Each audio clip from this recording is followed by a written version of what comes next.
Beginners point में आपका हार्दिक स्वागत है। अभी तक हम अध्याय 3 पढ़ चुके हैं, 3 तक पढ़ चुके हैं और अब हम पढ़ेंगे अध्याय 4 औद्योगिकरण का युग।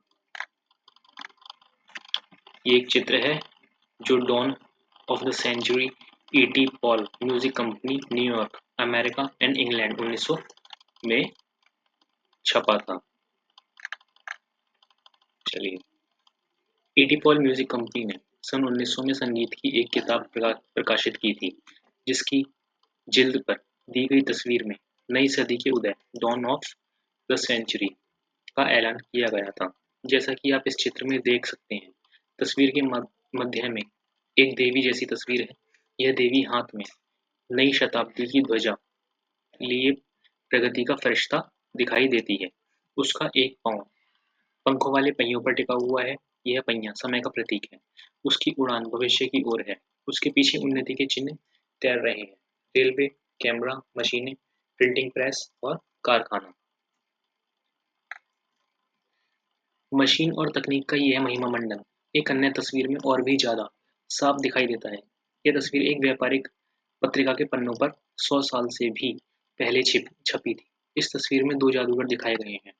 ऊपर वाले हिस्से में प्राच्य ओरिएंट इलाके का अलादीन है, जिसने अपने जुदाई चिराग को रगड़कर एक भव्य महल का निर्माण कर दिया है।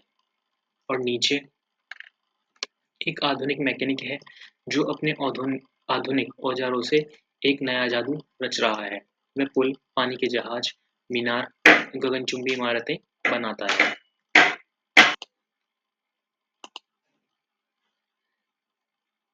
अलादीन पूर्व और अतीत का प्रतीक है, मैकेनिक पश्चिम और आधुनिकता का। ये तस्वीरें आधुनिक विश्व की विजय गाथा कहती हैं। इस गाथा में आधुनिक विश्व द्रुत तकनीकी बदलावों व आविष्कारों, मशीनों व कारखानों, रेलवे और वाष्पपोतों की दुनिया के रूप में दर्शाया गया है। इसमें औद्योगिकरण का इतिहास विकास की कहानी के रूप में सामने आता है और आधुनिक युग तकनीकी प्रगति के भव्य युग के रूप में उभरता है। ये दो जादूगर इंग्लैंड प्रिंटर्स में प्रकाशित 26 जनवरी 1901। अब ये छवियां और ये संबंध लोकमानस का हिस्सा बन चुके हैं। क्या आप भी तेज औद्योगिकरण को प्रगति व आधुनिकता के काल के रूप में नहीं देखते? क्या आपको नहीं लगता कि रेलवे और फैक्ट्रियों का निर्माण, गगनचुंबी इमारतों व पुलों का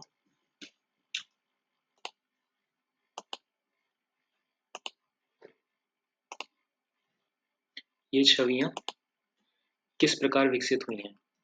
इन विचारों से हमारा क्या संबंध है? क्या औद्योगिकरण के लिए तीव्र तकनीकी विकास हमेशा जरूरी होता है?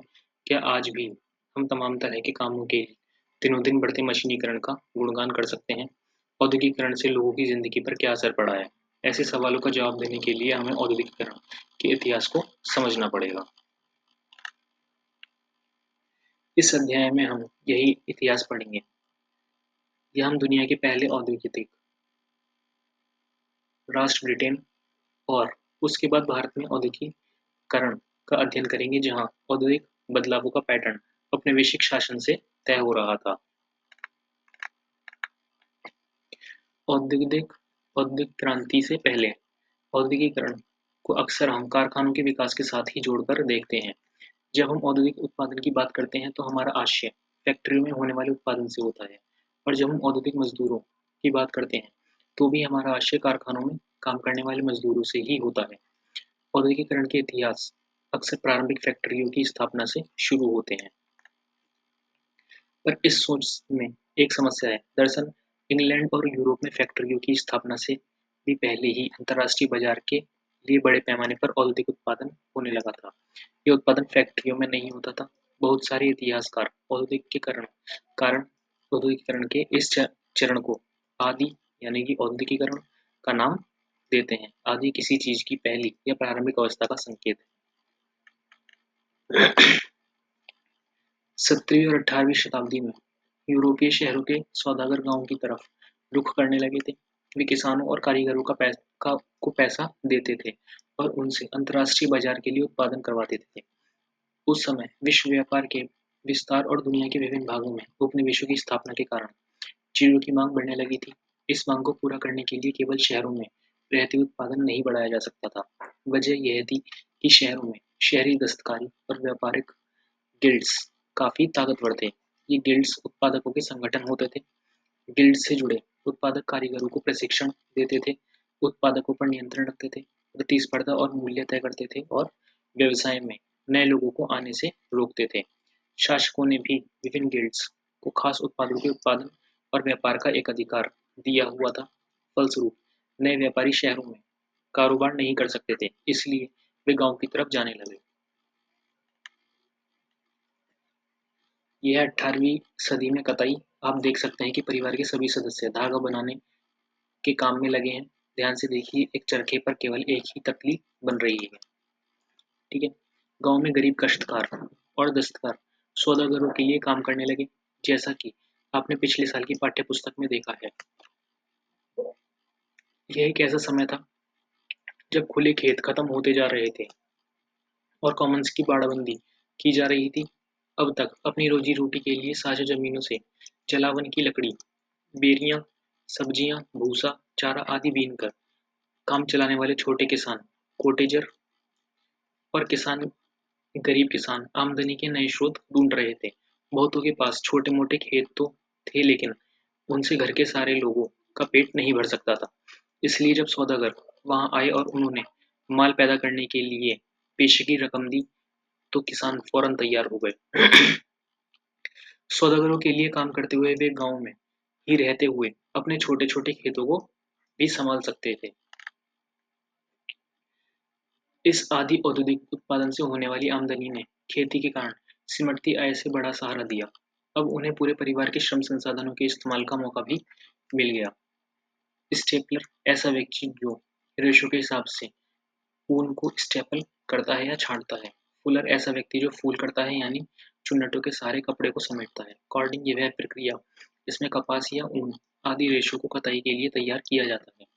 इस व्यवस्था से शहरों और गांव के बीच एक घनिष्ठ संबंध विकसित हुआ। सौदागर रहते तो शहरों में थे, लेकिन उनके लिए काम ज्यादा देहात में चलता था। इंग्लैंड के कपड़ा व्यवसायी स्टेपलर्स से ऊन खरीदते थे और उसे सूत काटने वालों के पास पहुंचा देते थे। इससे जो धागा मिलता था उसे बुनकरों, फूलर्स और रंगसाजों के पास ले जाया जाता था। लंदन में कपड़ों की फिनिशिंग होती थी। इसके बाद निर्यातक व्यापारी कपड़े को अंतरराष्ट्रीय बाजार में बेच देते थे। इसलिए लंदन को तो फिनिशिंग सेंटर के रूप में ही जाना जाने लगा था। ये आदि औद्योगिक व्यवस्था व्यावसायिक आदान प्रदान के नेटवर्क का हिस्सा थी। इस पर सौदागरों का नियंत्रण था और चीजों को उत्पादन कारखानों की बजाय घर में होता था। उत्पादन के प्रत्येक चरण में प्रत्येक सौदागर 20 से 25 मजदूरों से काम करवाता था। इसका मतलब यह था कि कपड़ों के हर सौदागर के पास सैकड़ों मजदूर काम करते थे। कारखानों का उदय इंग्लैंड में सबसे पहले 1730 के दशक में कारखाने खुले, लेकिन उनकी संख्या में तेजी से इजाफा 18वीं सदी के आखिर में ही हुआ। कपास यानी कि कॉटन नए युग का पहला प्रतीक थी।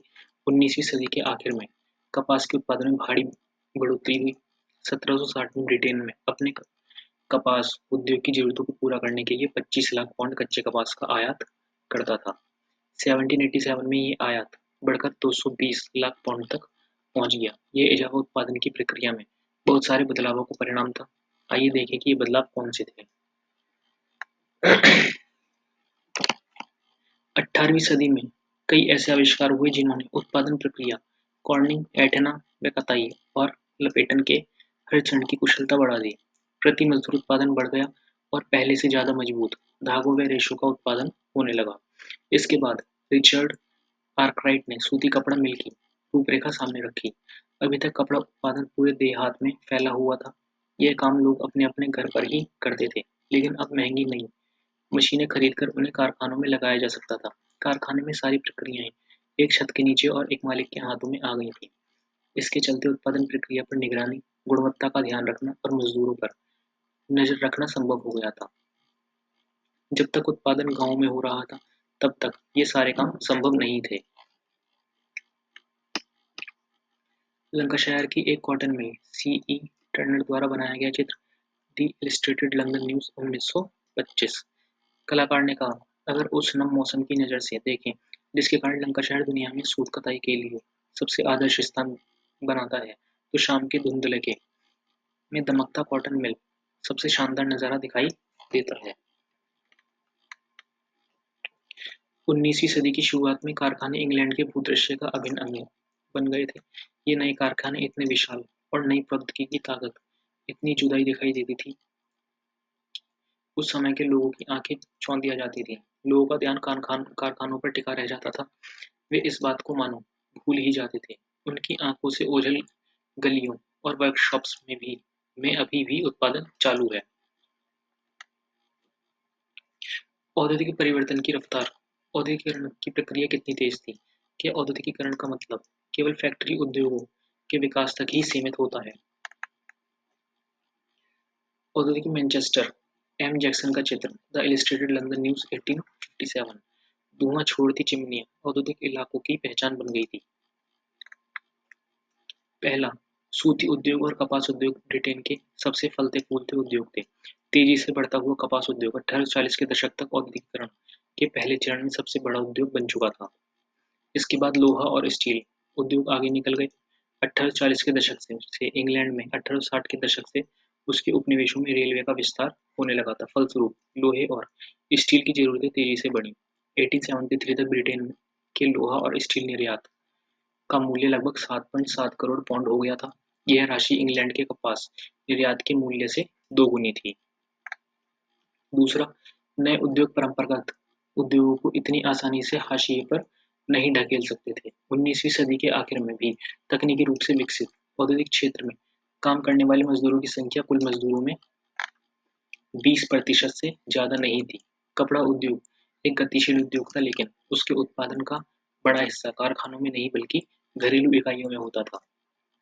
तीसरा, यद्यपि परंपरागत उद्योगों में परिवर्तन की गति भाप से चलने वाले सूती और धातु उद्योगों से तय नहीं हो रही थी, लेकिन ये परंपरागत उद्योग पूरी तरह ठहराव की अवस्था में भी नहीं थे।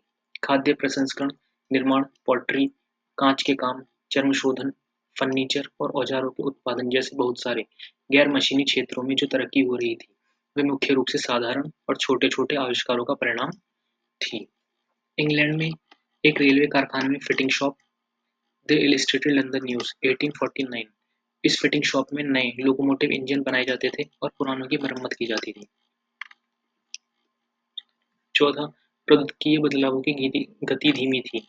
औद्योगिक भूदृश्य पर ये बदलाव नाटकीय तेजी से नहीं फैले।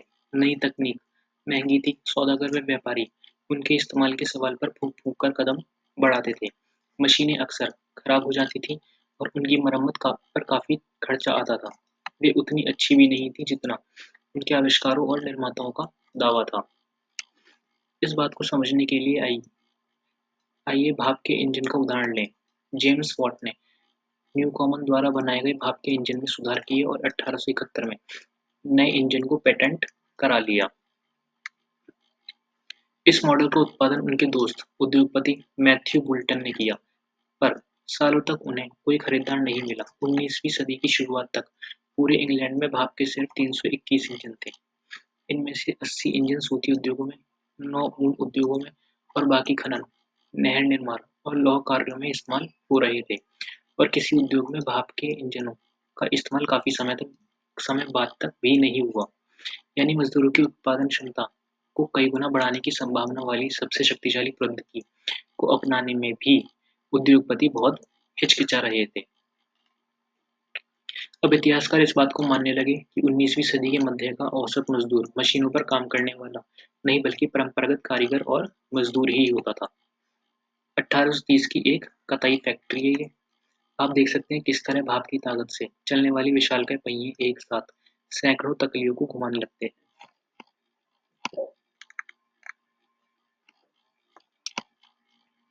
हाथ का श्रम और भाप शक्ति। विक्टोरिया कालीन ब्रिटेन में मानव श्रम की कोई कमी नहीं थी। गरीब किसान और बेकार लोग कामकाज की तलाश में बड़ी संख्या में शहरों को जाते थे। जैसा कि आप आगे जानेंगे, जब श्रमिकों की बहुतायत होती है तो वेतन गिर जाते हैं। इसलिए उद्योगपतियों को श्रमिकों की कमी या वेतन के मद में भारी लागत जैसी कोई परेशानी नहीं थी। उन्हें ऐसी मशीनों में कोई दिलचस्पी नहीं थी जिनके कारण मजदूरों से छुटकारा मिल जाए और जिन पर बहुत ज्यादा खर्चा आने वाला हो। बहुत सारे उद्योगों में श्रमिकों की मांग मौसमी आधार पर घटती बढ़ती रही थी। गैस घरों और शराबखानों में जाड़ों के दौरान खासा काम रहता था। इस दौरान उन्हें ज़्यादा मजदूरों की ज़रूरत होती थी। क्रिसमस के समय बुक बाइंडरों और प्रिंटरों को भी दिसंबर से पहले अतिरिक्त मजदूरों की दरकार रहती थी। बंदरगाहों पर जहाज़ों की मरम्मत और साफ-सफाई व सजावट का काम भी जाड़ों में ही किया जाता था। जिन उद्योगों में मौसम के साथ उत्पादन घटता बढ़ता रहता था, वहाँ उद्योगपति मशीनों की बजाय मजदूरों को ही काम पर रखना पसंद करते थे। बहुत सारे उत्पाद केवल हाथ से ही तैयार किए जा सकते थे। मशीनों से एक जैसे तय किस्म के उत्पाद ही बड़ी संख्या में बनाए जा सकते थे, लेकिन बाजार में अक्सर बारीक डिजाइन और खास आकारों वाली चीजों की काफी मांग रहती थी। उदाहरण के लिए, ब्रिटेन में 19वीं सदी के मध्य में 500 तरह के हथौड़े और 45 तरह की कुल्हाड़ियां बनाई जा रही थी। इन्हें बनाने के लिए यांत्रिक प्रौद्योगिकी की नहीं बल्कि इंसानी निपुणता की जरूरत थी। काम की तलाश में निकले लोग। The illustrated London news 1879। कुछ लोग छोटी-मोटी चीजें बेचते और अस्थायी काम तलाशते हुए हमेशा एक जगह से दूसरी जगह भटकते रहते थे। लोहे की फैक्ट्री मजदूर उत्तर पूर्व इंग्लैंड। ये लोहे की फैक्ट्री में मजदूर काम करते हुए विलियम बेल स्टॉक की पेंटिंग 1861 में।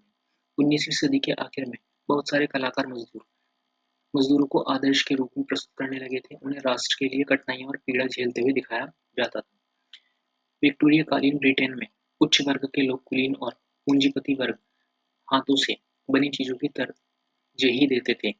हाथ से बनी चीजों को परिष्कार और सुरुचि का प्रतीक माना जाता था। उनकी फिनिश अच्छी होती थी, उनको एक-एक करके बनाया जाता था और उनका डिजाइन अच्छा होता था। मनीष मशीनों से बनने वाले उत्पादों को उपनिवेशों में निर्यात कर दिया जाता था। जिन देशों में मजदूरों की कमी होती है, वह उद्योगपति मशीनों का इस्तेमाल करना ज़्यादा पसंद करते हैं, ताकि कम से कम मजदूरों का इस्तेमाल करके वे अपना काम चला सकें। 19वीं सदी के अमेरिका में यही स्थिति थी, लेकिन ब्रिटेन में कामगारों की कोई कमी नहीं थी। मजदूरों की जिंदगी। बाजार में श्रम की बहुतायत से मजदूरों की जिंदगी प्रभावित हुई। जैसे ही नौकरियों की खबर गाँव में पहुंची, सैकड़ों की तादाद में लोगों के हुजूम शहरों की तरफ चल पड़े। नौकरी मिलने की संभावना यारी दोस्ती कुनबे कुटुंब के जरिए जान पहचान पर निर्भर करती थी। अगर किसी कारखाने में आपका रिश्तेदार या दोस्त लगा हुआ है, तो नौकरी मिलने की संभावना ज्यादा रहती थी। सबके पास ऐसे सामाजिक संपर्क नहीं होते थे। रोजगार चाहने वाले बहुत सारे लोगों को हफ्तों इंतजार करना पड़ता था। वे पुलों के नीचे या रैन बसेरों में रातें काटते थे। कुछ बेरोजगार शहर में बने निजी रैन बसेरों में रहते थे। बहुत सारे निर्धन कानून विभाग द्वारा चलाए जाने वाले अस्थायी बसेरों में रुकते थे। बेघर और भूखे। सैमुअल ल्यूक फिल्देस की पेंटिंग 1874। इस पेंटिंग में दर्शाया गया है कि लंदन में बेघर लोग एक कामगार में रात भर ठहरने के टिकट के लिए अर्जी दे रहे हैं। ये आश्रय स्थल बेसहारा सड़कों पर रहने वाले आवाराओं और यहाँ वहाँ भटकते लोगों के लिए गरीब कानून आयुक्त की देखरेख में चलाए जाते थे। इन वर्कहाउसों में रहना जिल्लत की बात थी। हर एक की डॉक्टरी जांच करके ये पता लगाया जाता था कि व्यक्ति बीमार तो नहीं है, उनका शरीर पूरी तरह साफ है या नहीं, और उनके कपड़े मैले तो नहीं है। उन्हें कठोर परिश्रम भी करना पड़ता था।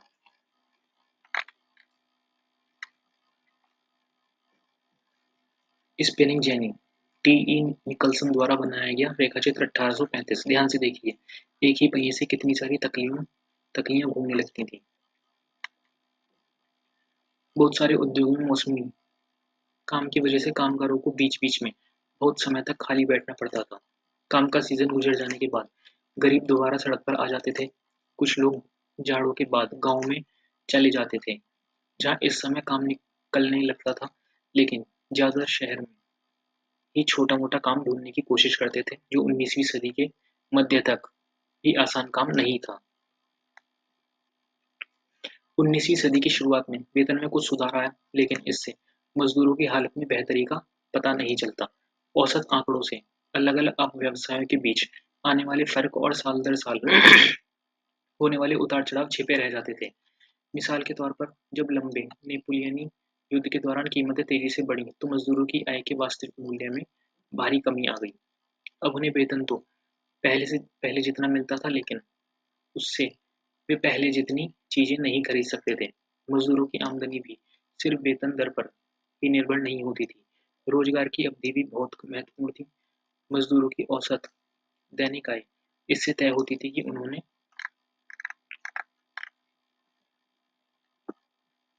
कितने दिन काम किया है। 19वीं सदी के मध्य में सबसे अच्छे हालात में भी लगभग 10% शहरी आबादी निहायत गरीब थी।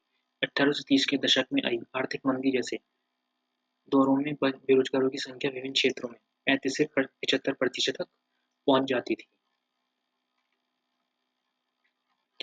मध्य लंदन से निर्माणाधीन एक उथला भूमिगत रेलवे स्टेशन इलिस्ट्रेटेड टाइम्स 1868 1850 के दशक से पूरे लंदन में रेलवे स्टेशन बनने लगे थे।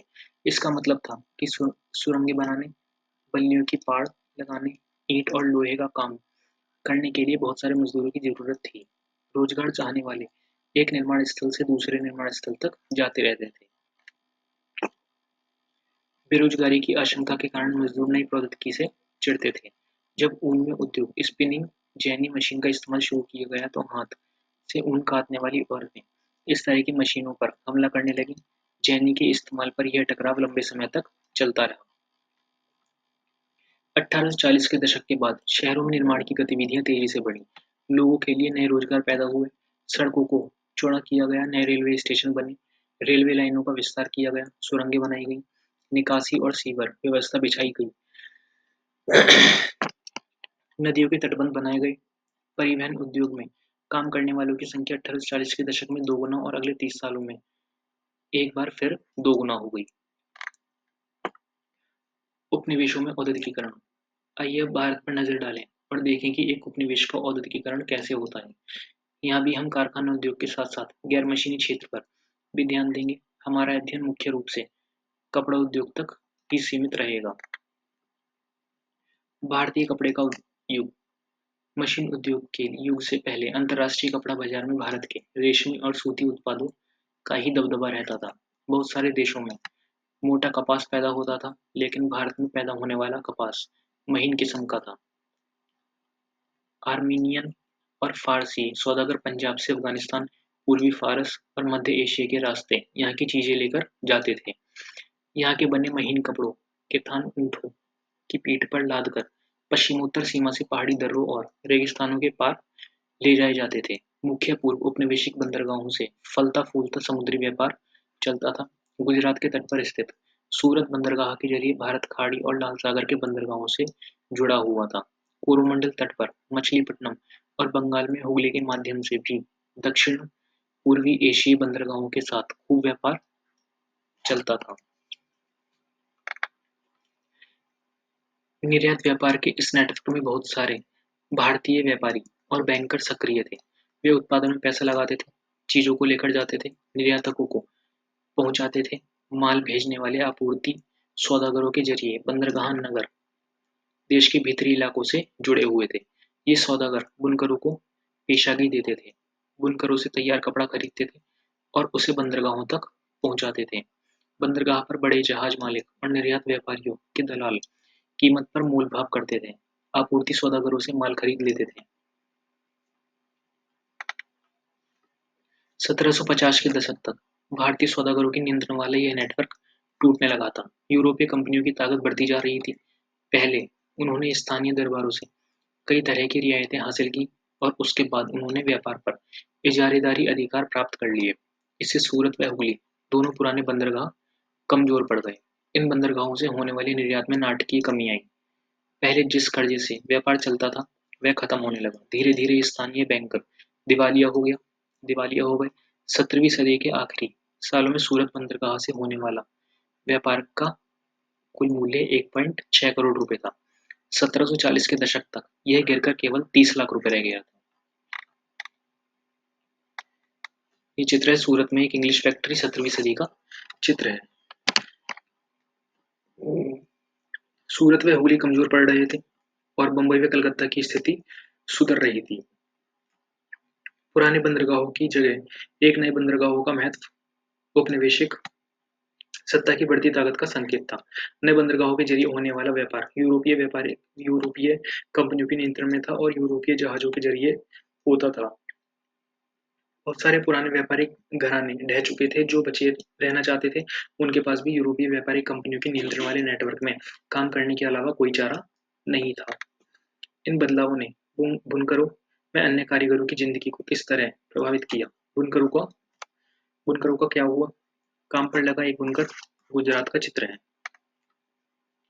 1760 के दशक के बाद ईस्ट इंडिया कंपनी की सत्ता के सुदृढ़ीकरण की शुरुआत में भारत के कपड़ा निर्यात में गिरावट नहीं आई। ब्रिटिश कपास उद्योग अभी फैलना शुरू नहीं हुआ था और यूरोप में भारतीय कपड़ों की भारी मांग थी। इसलिए कंपनी ही भारत से होने वाले कपड़े के निर्यात को ही फैलाना चाहती थी।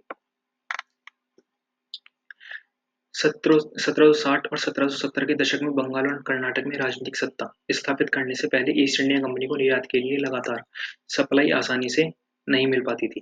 बुने हुए कपड़े को हासिल करने के लिए फ्रांसीसी, डच और पुर्तगालियों के साथ-साथ स्थानीय व्यापारी भी होड़ में रहते थे।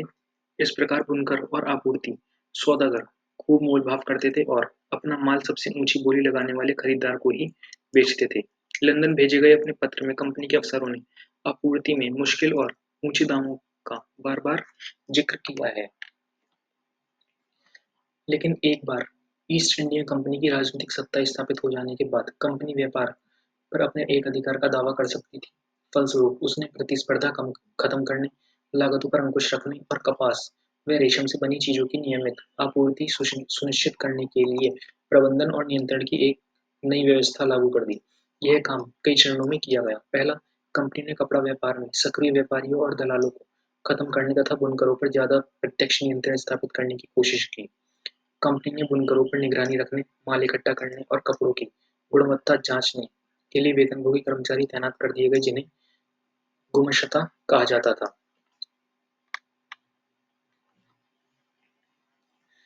दूसरा, कंपनी को माल बचाने वाले बुनकरों को अन्य खरीदारों के साथ कारोबार करने पर पाबंदी लगा दी गई। इसके लिए उन्हें पेशगी रकम दी जाती थी। एक बार काम का ऑर्डर मिलने पर बुनकरों को कच्चा माल खरीदने के लिए कर्जा दे दिया जाता था। जो कर्जा लेते थे, उन्हें अपना बनाया हुआ कपड़ा गुमशता को ही देना पड़ता था। उसे वे किसी और व्यापारी को नहीं बेच सकते थे। जैसे जैसे कर्जे मिलते गए और महीन कपड़े की मांग बढ़ने लगी, ज्यादा कमाई की आस में बुनकर पेशगी स्वीकार करने लगे। बहुत सारे बुनकरों के पास जमीन के छोटे छोटे पट्टे थे, जिन पर वे खेती करते थे और अपने परिवार की जरूरतें पूरी कर लेते थे। अब वे इस जमीन को भाड़े पर देकर पूरा समय बुनकरी में लगाने लगे। अब पूरा परिवार यही काम करने लगा। बच्चे और वे औरतें सभी कुछ न कुछ काम करते थे। लेकिन जल्द ही बहुत सारे बुनकर गांव में बुनकरों और गुमाश्तों के बीच टकराव की खबरें आने लगी। इससे पहले आपूर्ति सौदागर अक्सर बुनकर गांव में ही रहते थे और बुनकरों से उनके नजदीकी ताल्लुकात होते थे। वे बुनकरों की जरूरतों का ख्याल रखते थे और संकट के समय उनकी मदद करते थे। नए गुमाश्ता बाहर के लोग थे। उनका गांव से पुराना सामाजिक संबंध नहीं था। वे दंभपूर्ण व्यवहार करते थे। सिपाहियों व चपरासियों को लेकर आते थे और माल समय पर तैयार न होने की स्थिति में बुनकरों को सजा देते थे। सजा के तौर पर बुनकरों को अक्सर पीटा जाता था और कोड़े बरसाए जाते थे। अब बुनकर ना तो दाम पर मोल भाव कर सकते थे और ना ही किसी और को माल बेच सकते थे। उन्हें कंपनी से जो कीमत मिलती वह बहुत कम थी, पर वे कर्जों की वजह से कंपनी से बंधे हुए थे। कर्नाटक और बंगाल में बहुत सारे स्थानों पर बुनकर गांव छोड़कर चले गए। वे अपने रिश्तेदारों के यहाँ किसी और गांव में करघा लगा लेते थे। कई स्थानों पर कंपनी और उसके अफसरों का विरोध करते हुए गांव के व्यापारियों के साथ मिलकर बुनकरों ने बगावत कर दी। कुछ समय बाद बहुत सारे बुनकर कर्जा लौटाने से इनकार करने लगे। उन्होंने करघे बंद कर दिए और खेतों में मजदूरी करने लगे। 19वीं सदी आते आते कपास बुनकरों के सामने नई समस्याएं पैदा हो गईं। भारत में मैनचेस्टर का आना 1772 में ईस्ट इंडिया कंपनी के अफसर हेनरी पुथलो ने कहा था कि भारतीय कपड़े की मांग कभी कम नहीं हो सकती, क्योंकि दुनिया के किसी और देश में इतना अच्छा माल नहीं बनता। लेकिन हम देखते हैं कि 19वीं सदी की शुरुआत में भारत के कपड़े निर्यात में गिरावट आने लगी, जो लंबे समय तक जारी रही। 1811 से 1812 में सूती माल का हिस्सा कुल निर्यात में 33% था। 1850 से 51 में यह मात्र 3% रह गया था। ऐसा क्यों हुआ? उसके निहितार्थ क्या थे? जब इंग्लैंड में कपास उद्योग विकसित हुआ तो वहाँ के उद्योगपति दूसरे देशों से आने वाले आयात को लेकर परेशान दिखाई देने लगे। उन्होंने सरकार पर दबाव डाला कि वह आयातित कपड़े पर आयात शुल्क वसूल करे, जिससे मैनचेस्टर में बने कपड़े बाहरी प्रतिस्पर्धा के बिना इंग्लैंड में आराम से बिक सकें। दूसरी तरफ उन्होंने ईस्ट इंडिया कंपनी पर दबाव डाला कि वह ब्रिटिश कपड़ों को भारतीय बाजारों में भी बेचे। 19वीं सदी की शुरुआत में ब्रिटेन के वस्त्र उत्पादों के निर्यात में नाटकीय वृद्धि हुई। 18वीं सदी के आखिर में भारत में उत्पादों का ना के बराबर निर्यात होता था। 1850 तक आते-आते सूती का आयात भारतीय आयात में 31% हो चुका था। 1870 तक यह आंकड़ा 50% से ऊपर चला गया। इस प्रकार भारत में कपड़ा बुनकरों के सामने एक साथ दो समस्याएं थीं। उनका निर्यात बाजार ढह रहा था और स्थानीय बाजार सिकुड़ने लगा था। बॉम्बे हार्बर 18वीं सदी के आखिर का चित्र। बम्बई और कलकत्ता 1780 के दशक से व्यापारिक बंदरगाहों के रूप में विकसित होने लगे थे। ये पुरानी व्यापारिक व्यवस्था के पतन और उपनिवेशिक अर्थव्यवस्था के विकास का समय था। स्थानीय बाजार में मैनचेस्टर के आयातित मालों की भरमार थी। कम लागत पर मशीनों से बनने वाले आयातित कपास उत्पाद इतने सस्ते थे कि बुनकर उनका मुकाबला नहीं कर सकते थे। 1850 के दशक तक देश की ज्यादातर बुनकर इलाकों में गिरावट और बेकारी के ही किस्सों की भरमार थी। 1860 के दशक में बुनकरों के सामने नई समस्या खड़ी हो गई। उन्हें अच्छी कपास नहीं मिल पा रही थी। जब अमेरिकी गृह युद्ध शुरू हुआ और अमेरिका से कपास की आमद बंद हो गई, तो ब्रिटेन भारत से कच्चा माल मांगने लगा। भारत से कच्चे कपास के निर्यात में इस वृद्धि से उसकी कीमत आसमान छूने लगी। भारतीय बुनकरों को कच्चे माल के लाले पड़ गए। उन्हें मनमानी कीमत पर कच्ची कपास खरीदनी पड़ती थी। ऐसी सूरत में बुनकारी के सहारे पेट पालना संभव नहीं था। 19वीं सदी के आखिर में बुनकरों और कारीगरों के सामने एक और समस्या आ गई। अब भारतीय कारखानों में उत्पादन होने लगा और बाजार मशीनों की बनी चीजों से पट गया था। ऐसे में बुनकर उद्योग किस तरह कायम रह सकता था? फिर फैक्ट्रियों का आना। बम्बई में पहला कपड़ा मिल 1854 में लगी। कब लगा? 1854 में पहली फैक्ट्री लगी कपड़े की। 2 साल बाद उसमें उत्पादन होने लगा। 1862 तक वहाँ ऐसी 4 मिलें काम कर रही थी। 94,000 तकलियों और 2150 करघे थे। उसी समय बंगाल में जूट मिलें खुलने लगीं। वहाँ देश की पहली जूट मिल 1855 में और दूसरी 7 साल बाद 1862 में चालू हुई। उत्तरी भारत में एल्गिन मिल 1860 के दशक में कानपुर में खुली। इसके इसके साल भर बाद अहमदाबाद की पहली कपड़ा मिल भी चालू हो गई। 1874 में मद्रास में भी पहली कताई और बुनाई की मिल खुल गई। ये उद्योग कौन लगा रहा था? उनके लिए पूंजी कहाँ से आ रही थी? मिलों में काम करने वाले कौन थे?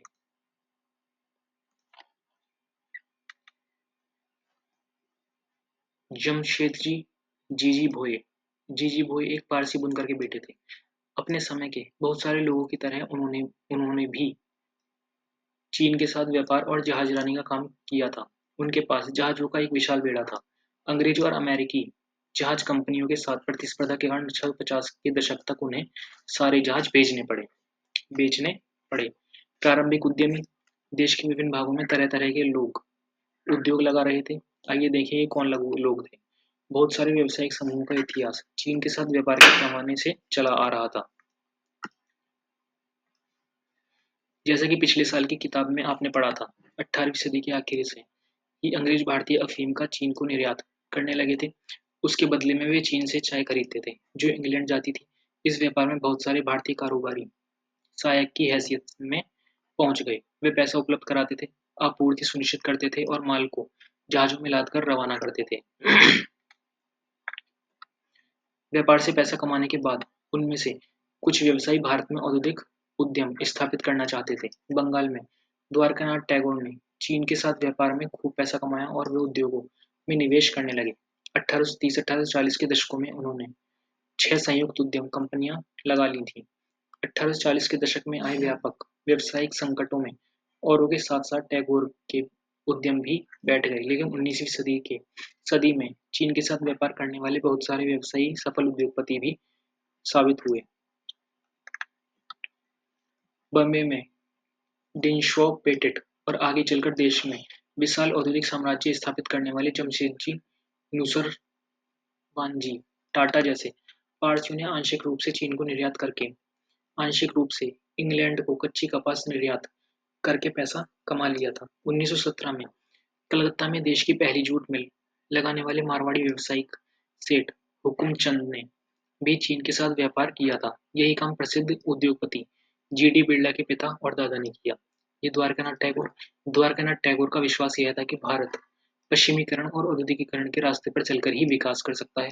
उन्होंने जहाजरानी, जहाज निर्माण, खनन, बैंकिंग, बागान, बीमा क्षेत्र में निवेश किया था। पूंजी इकट्ठा करने के लिए अन्य व्यापारिक नेटवर्क को सहारा लिया गया। मद्रास के कुछ सौदागर बर्मा से व्यापार करते थे, जबकि कुछ के मध्य पूर्वी अफ्रीका में संबंध थे। इनके अलावा भी कुछ वाणिज्यिक समूह थे, लेकिन वे विदेश व्यापार से सीधे जुड़े हुए नहीं थे। वे भारत में ही व्यवसाय करते थे।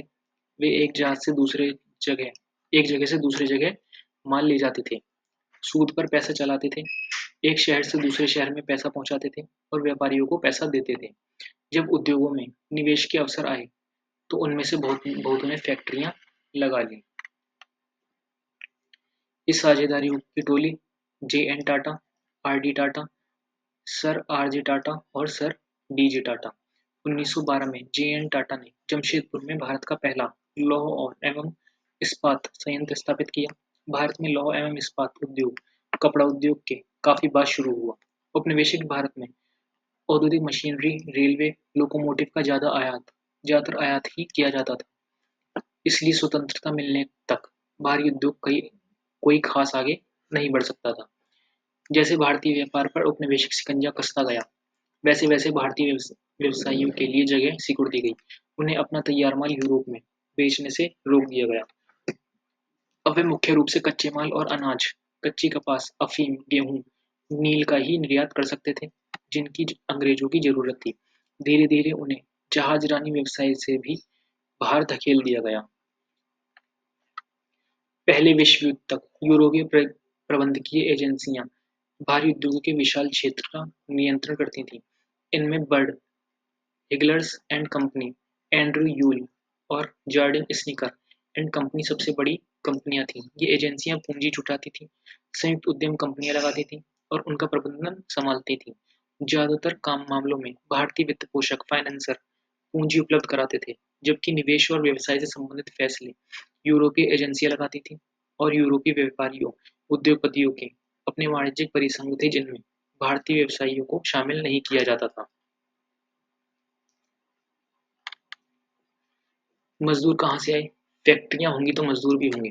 फैक्ट्रियों के विस्तार से मजदूरों की मांग बढ़ने लगी। 1901 में भारतीय फैक्ट्रियों में 5,84,000 मजदूर काम करते थे। 1946 तक यह संख्या बढ़कर 24,36,000 हो चुकी थी। ये मजदूर कहाँ से आए? ज्यादातर औद्योगिक इलाकों में मजदूर आसपास के जिलों से आते थे। जिन किसानों, कारीगरों को गाँव में काम नहीं मिलता था, वे औद्योगिक केंद्रों की तरफ जाने लगते थे।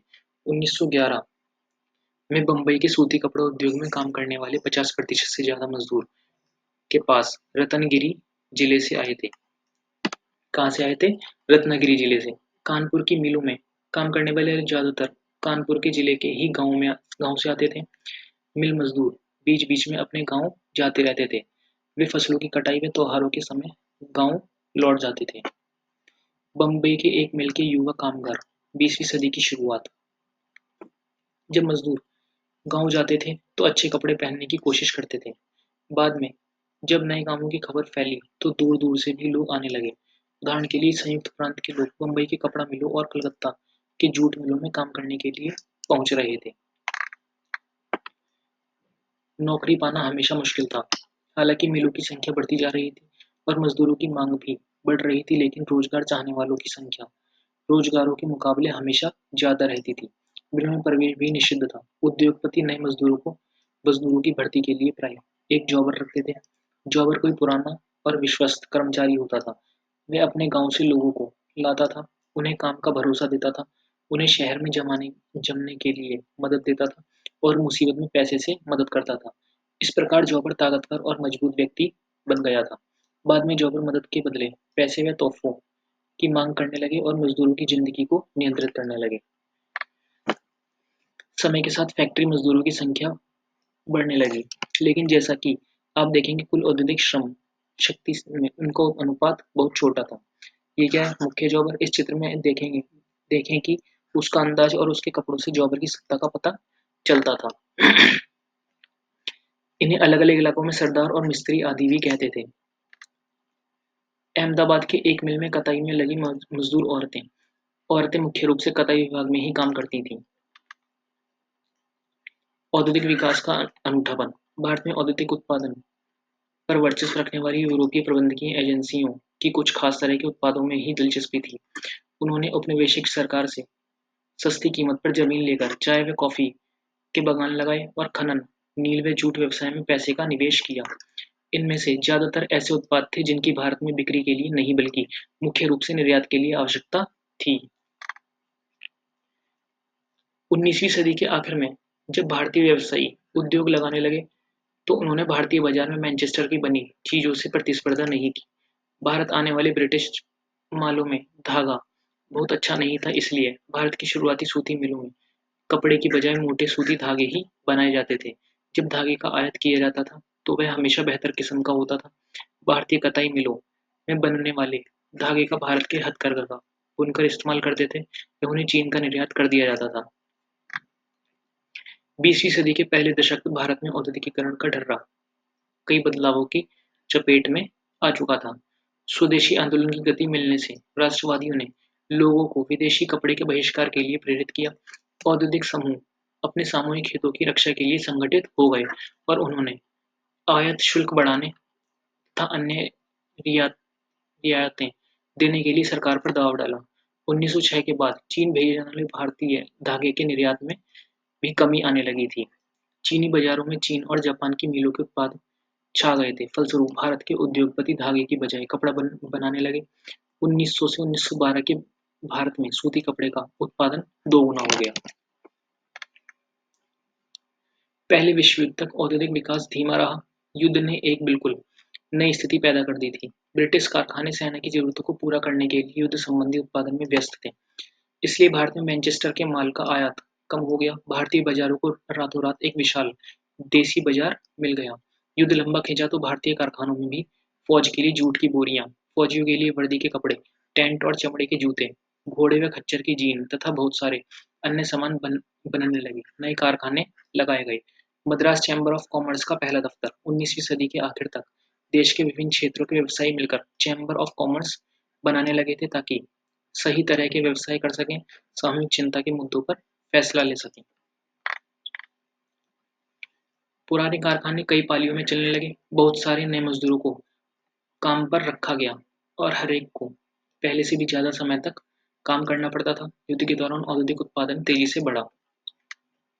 युद्ध के बाद भारतीय बाजार में मैनचेस्टर को पहले वाली हैसियत कभी हासिल नहीं हो पाई। आधुनिकीकरण न कर पाने और अमेरिका, जर्मनी व जापान के मुकाबले कमजोर पड़ जाने के कारण ब्रिटेन की अर्थव्यवस्था चरमरा गई थी। कपास का उत्पादन बहुत कम रह गया था। ब्रिटेन से होने वाले सूती कपड़े की निर्यात में जबरदस्त गिरावट आई। निवेशों में विदेशी उत्पादों को हटाकर स्थानीय उद्योगपतियों ने घरेलू बाजारों पर कब्जा कर लिया और धीरे धीरे अपनी स्थिति मजबूत बना ली। लघु उद्योगों की बहुतायत हालांकि युद्ध के बाद फैक्ट्री उद्योगों में लगातार इजाफा हुआ, लेकिन अर्थव्यवस्था में विशाल उद्योगों का हिस्सा बहुत छोटा था। उनमें से ज्यादातर 1911 में 67% बंगाल और मुंबई में स्थित थे। बाकी पूरे देश में छोटे स्तर के उत्पादन का ही दबदबा रहा। पंजीकृत फैक्ट्रियों में कुल औद्योगिक श्रम शक्ति का बहुत छोटा हिस्सा ही काम करता था। यह संख्या 1911 में 5%, 1931 में 10% थी। बाकी मजदूर गली मोहल्लों में स्थित छोटी छोटी वर्कशॉप और घरेलू इकाइयों में काम करते थे। हाथ से बुना कपड़ा हाथ से बुने कपड़े के महीन डिजाइन की मिलों में नकल नहीं की जा सकती। कुछ मामलों में तो 20वीं सदी के दौरान हाथ से होने वाले उत्पादन में दरअसल इजाफा हुआ था। यह बात हथकरघा क्षेत्र के बारे में भी सही है, जिसकी हमने पीछे चर्चा की थी। सस्ते मशीन निर्मित धागे ने 19वीं सदी में कताई उद्योग का तो खत्म कर दिया था, लेकिन तमाम समस्याओं के बावजूद बुनकर अपना व्यवसाय किसी तरह चलाते रहे। 20वीं सदी में हथकरघों पर बने कपड़े के उत्पादन में लगातार सुधार हुआ। 1900 से 1940 के बीच यह 3 गुना हो चुका था। ऐसा कैसे हुआ? इसके पीछे आंशिक रूप से तकनीकी बदलावों का हाथ था। अगर लागत में बहुत ज़्यादा इजाफा ना हो और उत्पादन बढ़ सकता हो, तो हाथ से काम करने वालों को यह नई तकनीक अपनाने में कोई परेशानी नहीं होती। इसलिए 20वीं सदी के दूसरे दशक तक आते-आते हम ऐसे बुनकरों को देखते हैं जो फ्लाई शटल वाले करघों का इस्तेमाल करते थे। इससे कामगारों की उत्पादन क्षमता बढ़ी, उत्पादन तेज हुआ, श्रम की मांग में कमी आई। 1941 तक भारत में 35% से ज़्यादा हथकरघों में फ्लाई शटल लगे होते थे। त्रावणकोर, मद्रास, मैसूर, कोचीन, बंगाल आदि क्षेत्रों में तो ऐसे हथकरघे 70 से 80% तक थे। इसके अलावा भी कई छोटे-छोटे सुधार किए गए जिनसे बुनकरों को अपनी उत्पादकता बढ़ने और मिलों से मुकाबला करने में मदद मिली। फिर फ्लाई शटल, यह रस्सियों और पुल्लियों के जरिए चलने वाला एक यांत्रिक औजार है जिसका बुनाई के लिए इस्तेमाल किया जाता है। यह क्षैतिज धागा ताना को लंबवत धागे में पिरो देती है। फ्लाई शटल के आविष्कार से बुनकरों को बड़े करघे चलाना और चौड़े अजरज अरज का कपड़ा बनाने में काफी मदद मिली। मिलों के साथ प्रतिस्पर्धा का मुकाबला कर पाने के मामले में कुछ बुनकर औरों से ज्यादा बेहतर स्थिति में थे। बुनकरों में से कुछ मोटा कपड़ा बनाते थे, जबकि कुछ महीन किस्म के कपड़े बुनते थे। मोटे कपड़े को मुख्य रूप से गरीब ही खरीदते थे और उसकी मांग में भारी उतार-चढ़ाव आते थे। खराब फसल और अकाल के समय जब ग्रामीण गरीबों के पास खाने को कुछ नहीं होता था और नगद आय के साधन खत्म होते जाते थे, तो कपड़ा नहीं खरीद सकते थे। बेहतर किस्म के कपड़े की मांग खाते-पीते तबके में ज़्यादा थी। उसमें उतार-चढ़ाव कम आते थे। जब गरीब भूखे भूखों भूखे मर रहे होते थे, तब भी अमीर यह कपड़ा खरीद सकते थे। अकालों से बनारसी या बालूचारी साड़ियों की बिक्री पर असर नहीं पड़ता था। वैसे भी, जैसा कि आप देख चुके हैं, मिल विशेष प्रकार की बुनाई की नकल नहीं कर सकते थे। बुने हुए बॉर्डर वाली साड़ियों या मद्रास की प्रसिद्ध लुंगियों की जगह ले लेना मिलों के लिए आसान नहीं था। ऐसा भी नहीं है कि 20वीं सदी में भी उत्पादन बढ़ते जा रहे बुनकरों व अन्य दस्तकारों को हमेशा फायदा ही हो रहा था। उनकी जिंदगी बहुत कठोर थी।